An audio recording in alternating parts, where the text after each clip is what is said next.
In this video, I'm going to teach you microarray like you've never learned it before, which is one of the lab techniques that shows up on the biochem section of the MCAT. So what we have so far is a normal cell and a cancerous cell, and we're trying to measure the relative expression of different genes within these cells. So as you may know, cancerous cells may overexpress, underexpress, or have no change in the expression of a specific gene, and that's what we're trying to figure out.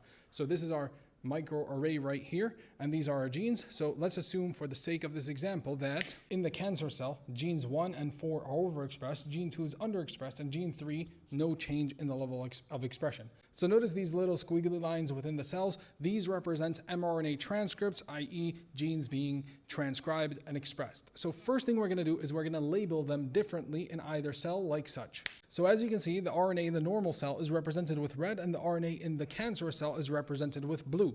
So we're going to get these samples and put them into these wells or these little dots over here like such. Before we pour our samples into this first dot, what we do is we code it with these complementary DNA. Complementary DNA is single-stranded DNA that will bind to the complementary mRNA that's associated with it. So this is associated with gene 1. So when we add our two samples, our mRNA that's from gene 1 will bind to the complementary DNA over here.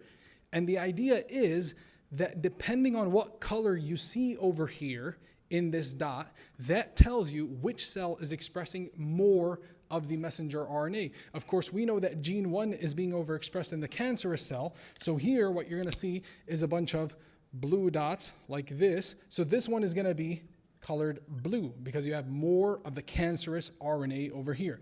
Next, let's take a look at what will happen with gene number 2. As you may have predicted, the second dot will be red because in the cancerous cell, gene number 2 is underexpressed, and therefore the red dots will win over here, and the overall color is going to be red. Let's look at gene 3. For gene number 3, it's being expressed normally in both the cancer cell and the normal cell, and therefore you'll have a mixture of both messenger RNAs, so both blue and red in about equal concentrations. So the overall color is going to be a mixture between the two, and you'll see a purple color. So the bottom line is, if you see the color that's associated with the cancerous cell, that means the cancerous cell is overexpressing the gene. If you see the one that's associated with the normal cell, that means the cancerous cell is underexpressing the gene. And if you see a mixture in between both of them, then that means that there was no change in gene expression. If you like the way that I teach lab techniques, be sure to reach out to me about my lab techniques playlist in long form video format for both the biochem section and the organic chemistry section of the MCAT.